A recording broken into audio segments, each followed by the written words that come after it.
welcome. Today we will discuss 2 to the power factorial k factorial design, addition of center points. So, you have seen in last class that we discussed 2 to the power k factorial design with single replicates.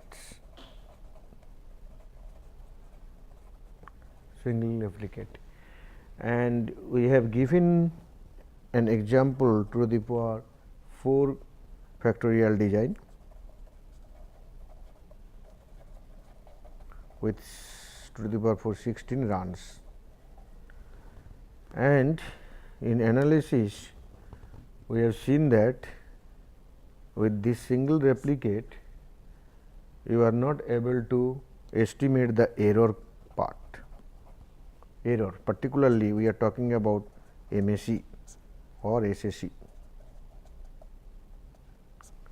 not able to estimate this one because of no degrees of freedom available for SAC, and that means there are no independent observations available that will help us to compute the error terms.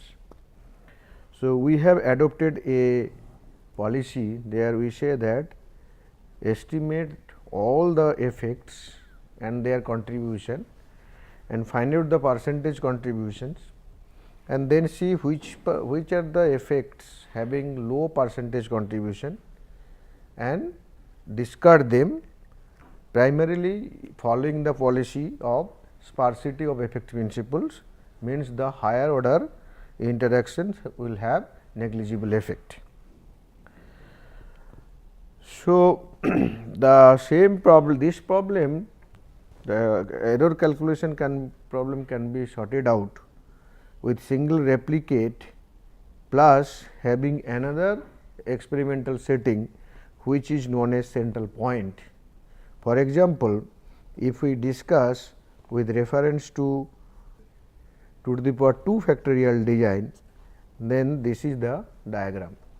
These are the factorial points, these 4 corners are factorial points where we usually conduct experiments, and at every factorial points we conduct more than one experiment to get replications. Here what is happening that in the earlier example that we have only single replications, and as a result we could not found out the SSE. Now, if we define central point is basically the point where your that x 1 equal to x 2 equal to 0. What will be that point? You know the factorial points, this one is minus 1, this is plus 1, low and high. Similarly, for second factor this is minus 1, this is plus 1, at low and high. So, x 1 will be 0 at the mid of this point, x 2 will be 0 at the mid of this line, means here. So, that means if you intersect the diagonal lines of this rectangle, you will be getting the center points. So, this is the geometrically we am saying this is the center point. In reality, what is this? In reality, it is the process at which x 1 and x 2 the coded values are 0. So, that means this is the point where the effect of x 1 and x 2 in the coded scheme is 0. So, if you conduct several experiments here, what will happen by using those experimental runs, those that y values, you can compute the error independently. Okay. So, as we have seen earlier that at every point factorial point you conduct experiment to find out the you conduct more number of experiment to find out the error terms, error values here. Okay. This is one.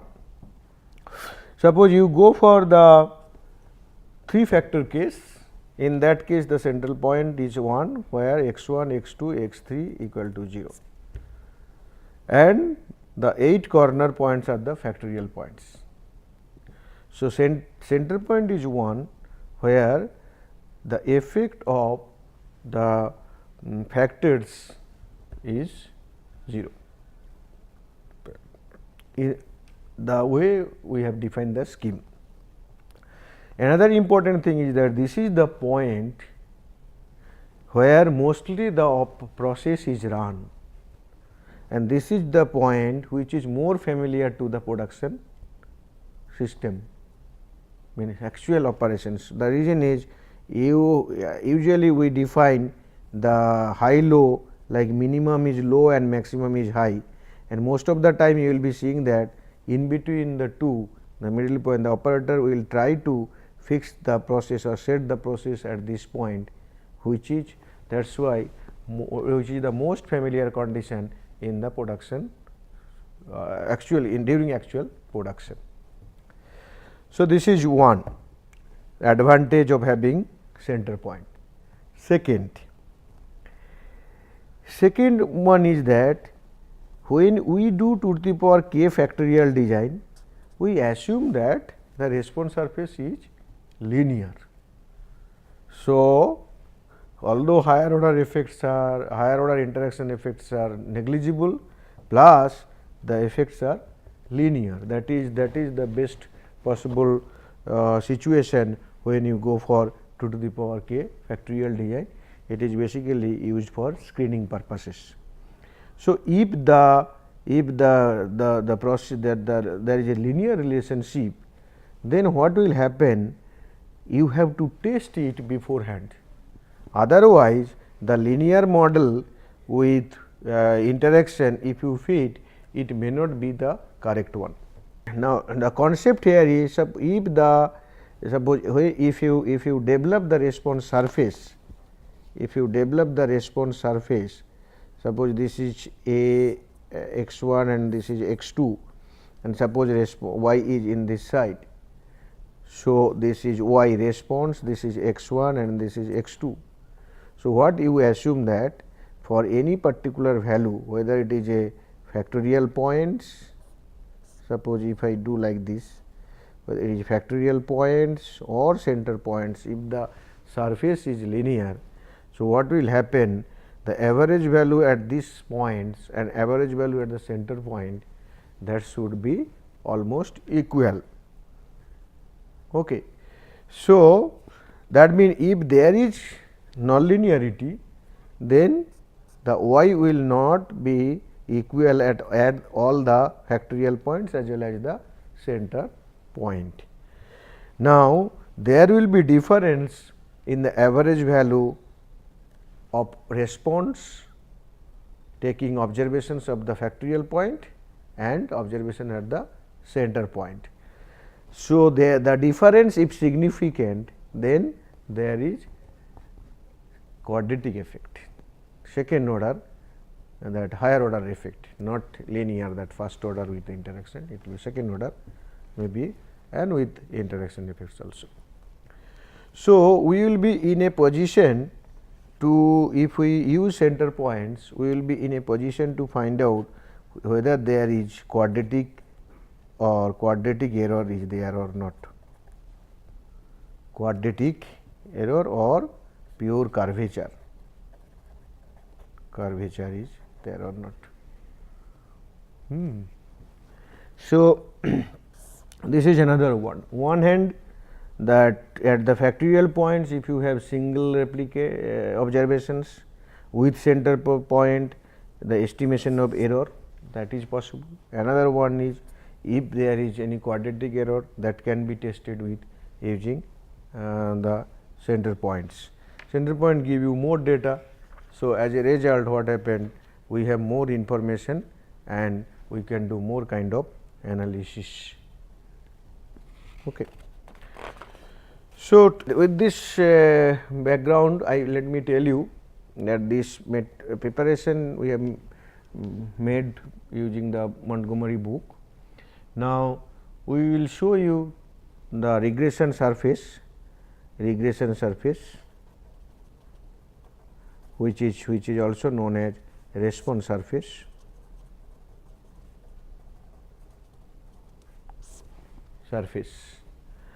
So, let us see the slides.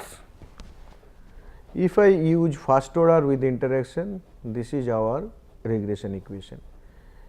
Now, if there is curvature, what is known as, we are talking about the quadratic effect is there or pure curvature second order, then your model will include the second order interaction, the quadratic term.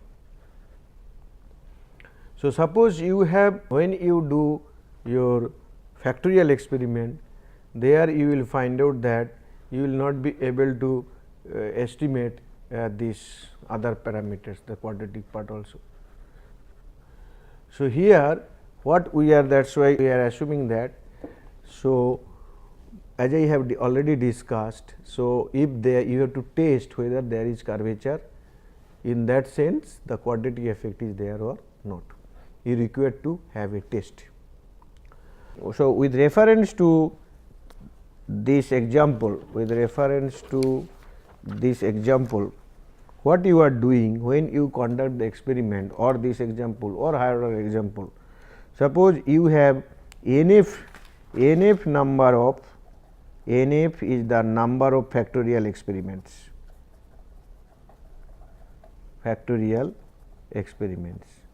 and let nc is the number of center point experiment.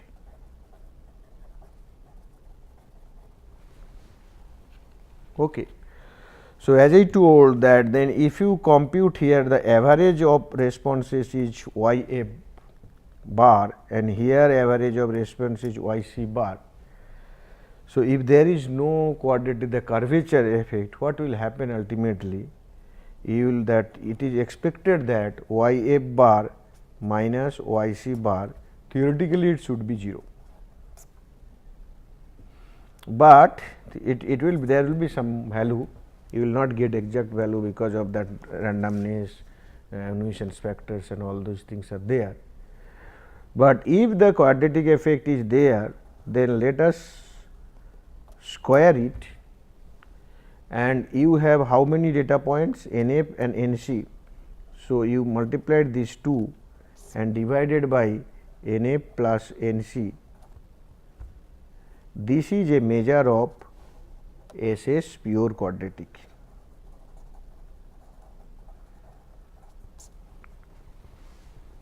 Okay. So, what I mean to say, with reference to a 2 to the power k factorial experiment with center point, I am saying that you conduct experiment all those points, take their average, conduct experiment at the center point, take the average, and the difference in average can be used to compute the SS pure quadratic, and which is this formula. Now, what you require to do? You require to test whether this one is significant or not. If this is significant with reference to a threshold value, then pure quadratic effect is there, otherwise it is not there. So, in other words, this can be represented like this. So, my response surface is y equal to beta 0 plus sum total of j equal to 1 to k beta j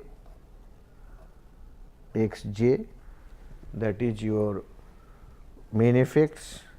Then you write down I less than j beta I j x j x I and x j, that is the interaction term plus epsilon. This is my first order model.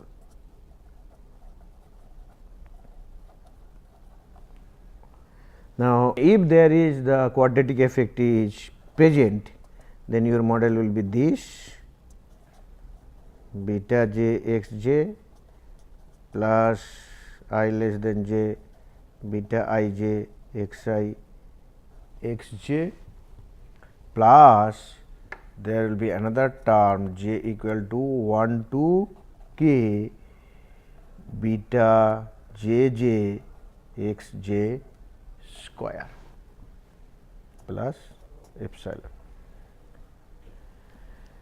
So, we want to see that this part is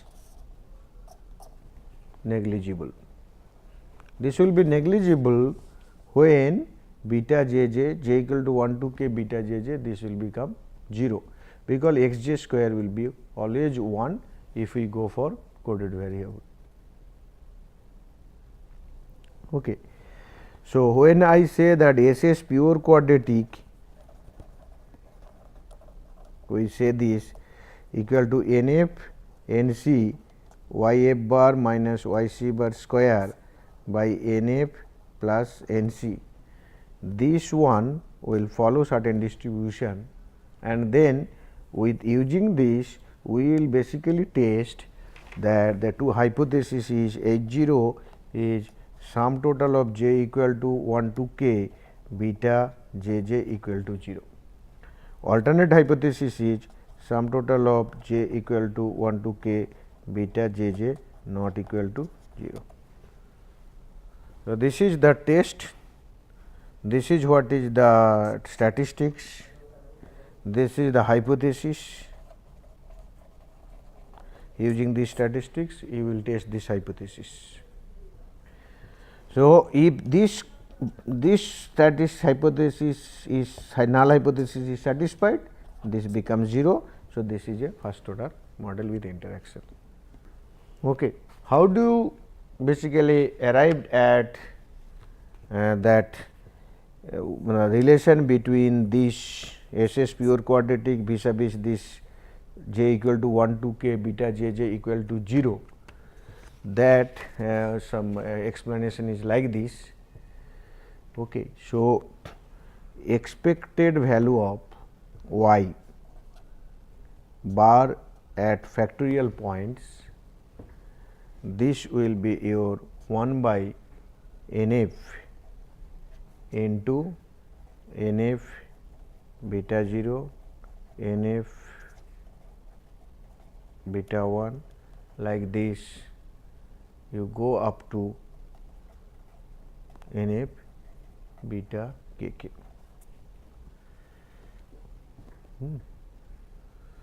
So, n f beta 0, n f bit 1 1, something like this n f 1 1, and if you follow this, so ultimately your result will be this will be beta 0 beta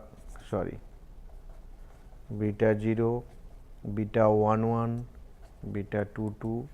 So, like this beta k k, and expected value of y bar c, this will be using the same way that 1 by n c beta 0, and this will give you beta 0,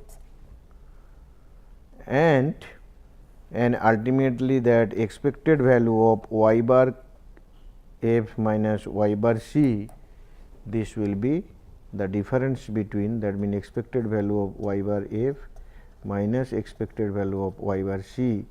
So, this will be beta 0 plus beta 1 1 plus beta 2 2. So, like this beta k k minus beta 0.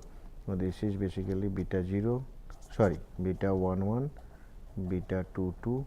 So, like this plus beta k k. So, this is nothing but j equal to 1 to k beta j j. We can say that y bar minus y c, unbiased estimator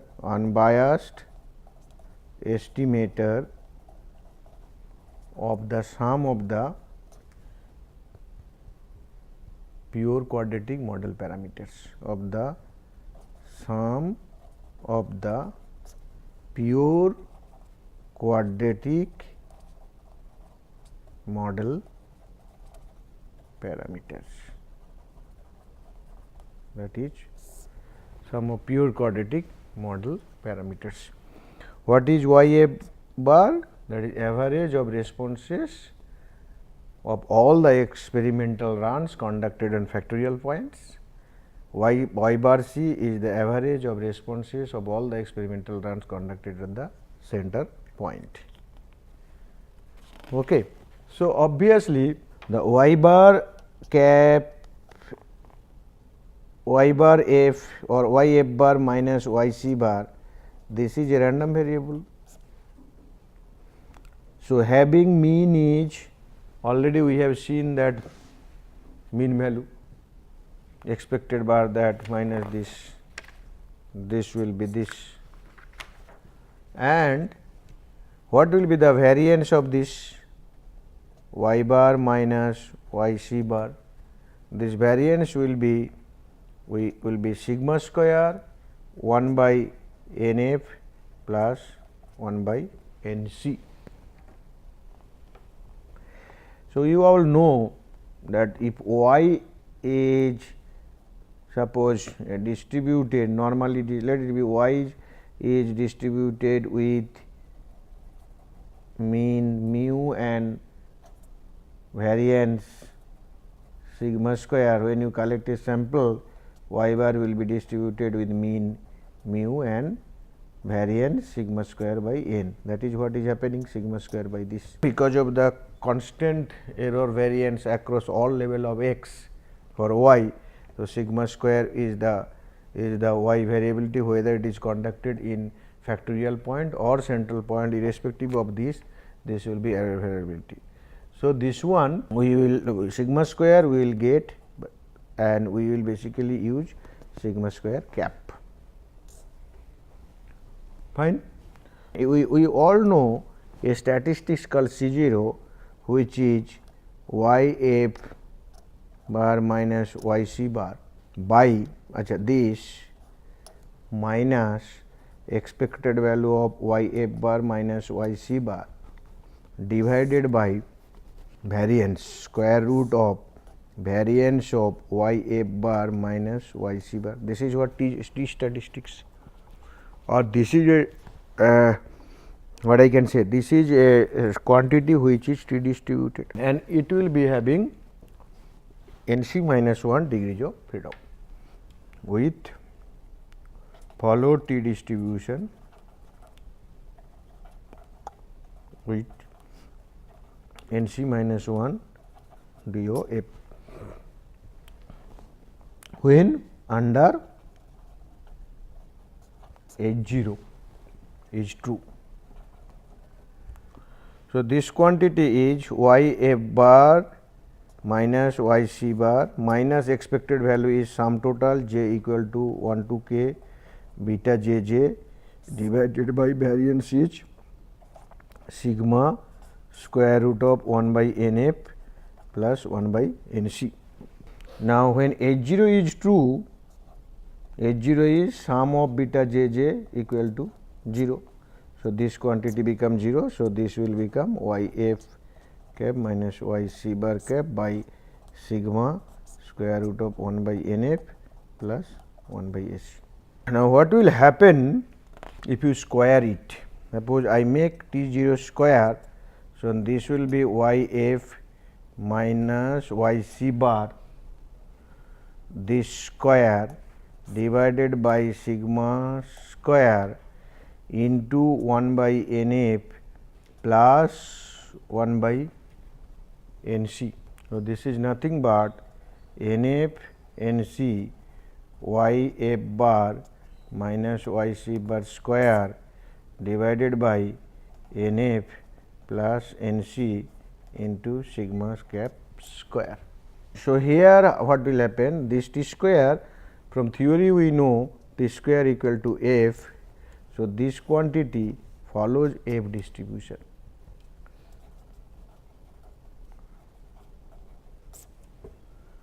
Okay.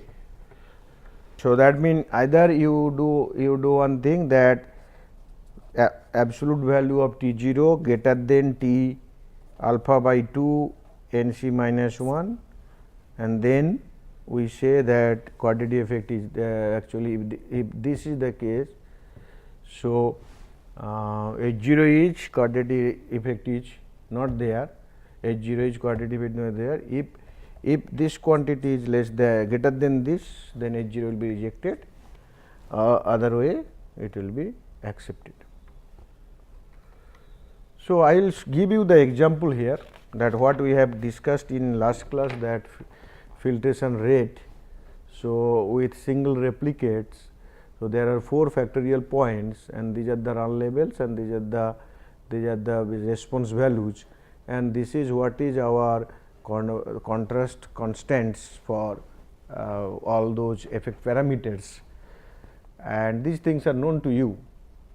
And now, suppose in addition to this, that 4 experiments were conducted at the central point, and the y value filtration rates are 73, 75, 66 and 69. So, in that case, what is the average at the central point? Average at the central point means the average of sum of all those filtration rate values divided by 16, and this will become 70.06, and average of these 73, 75, 66 and 69, this is 70.75. So, so in that example, that y bar f, that is the factorial point part, it is 70.06, and y bar c central point part is 70.75, and visually also it is the difference is negligible.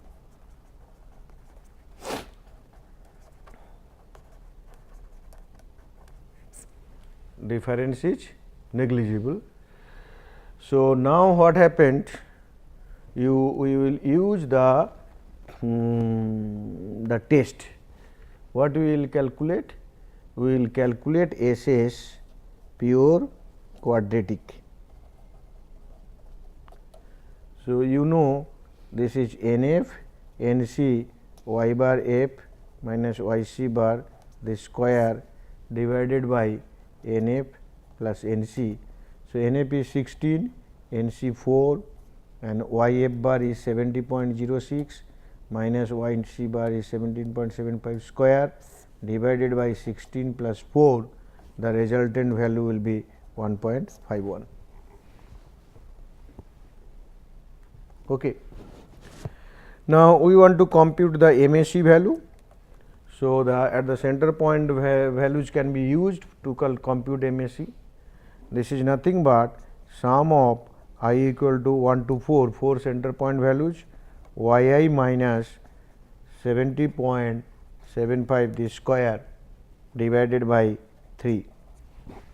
So, this will give you when all center point values like 73, 75, 66 and 69 used in this formulation, then you will get MAC value is 16.25. Okay.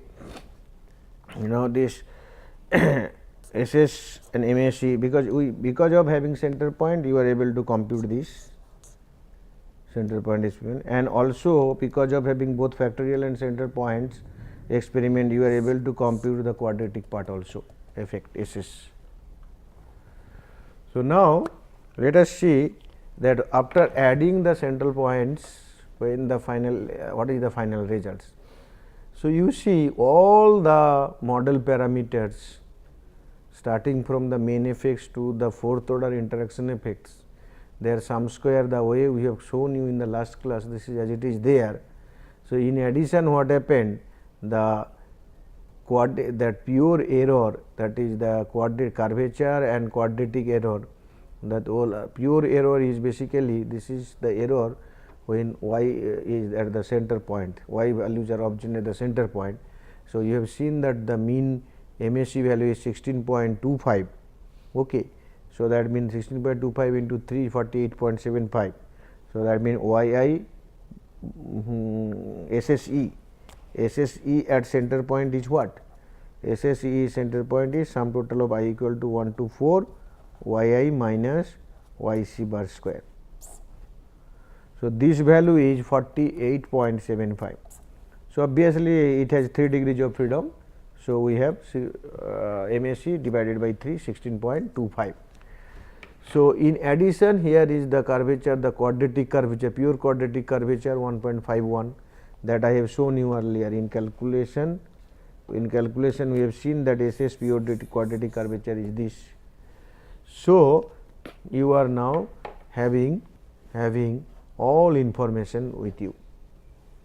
So, we have 16 factorial runs and 4 central point runs, in total 20 observations. So, that is why the total is this and its degree of freedom is 19, and all other cases it is clearly computed. And finally, you are in a position to compute the f also, and then using f statistics you are able to find out what is the what is your significance level, whether how many are significant or not. Now, SS periodic quadratic curvature, this also with 1 degree of freedom. Okay. So, that means when I say that this follows this particular part follows that f distribution, then this is f with 1 for the and MAC that whatever will be the error, that degree of that means the 3 NC minus 1. Okay. So, 1 NC minus 1, that degrees of freedom. This follows f distribution with this degrees of freedom. Okay. Here now the traditional way you will do, you see which are significant, which are not significant, remove the insignificant part, you will be getting this is the final table, ANOVA table for reduced model. Here you see that the ANOVA indicate that there is no evidence of second order curvature, there has been a quadratic effect. The significant effect are AC, D, AC and AD. Almost similar thing we achieved in using the other policy that we have discussed in last class, but here it is better, it gives you better. And another one is that there is a typographical mistake here, reject H0 if this greater than this is correct.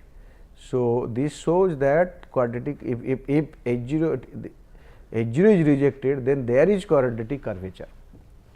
It is not no quadratic, this is not, this is quadratic curvature is there, or if this is less than the theoretical, there is no quadratic curvature. So, the mistake here is it should be quadratic curvature is there. Okay. If I follow this, these are the some very trivial typographical mistake, you must be able to find out all those things. So, another important part here in the central point is that, so when you go for central point experiments, so some of the hints, when a factorial experiment is conducted in an ongoing process, consider using the current operating condition as the center point in the design. This often assume the operating personnel that at least some of the runs of the experiment are going to be performed under familiar condition. So, that is in other way I explained in the beginning that the center points will be that familiar condition for the other. Actually, you choose the central point for the familiar condition where most of the production runs are made. When the center point in a factorial experiment correspond to usual operating recipe, the experimenter can use the observed responses at the center point to provide a rough check whether any unusual thing occurring at the experiment or not. Consider running the replicates at the center point in a non-random order. Specifically, run 1 or 2 center points at or near the beginning of the experiment, near 1 or 2 at the middle and 1 or 2 at the end. By spreading the center points out in time, the experimenter has a rough check on stability of the process during experiment. In the same manner, sometimes experiment must be conducted in a situation when there is little or no information about process variability. In these cases, running 2 to 3 center points at the first few runs in the experiment can be very helpful. These runs can provide preliminary estimate of variability. Usually, center points are employed when all design factors are quantitative. However, sometimes there will be one or more qualitative or categorical variables and several quantitative ones. Central points can still be employed in these cases. So, with this I show you the reference that we have taken material lecture, prepared lecture material by taking information and available resources in that book. Okay, thank you very much. I hope that you understand the use of central points into the power k factorial design, and you will be able to solve problems when central point data, experimental data along with factorial point experimental data will be given to you.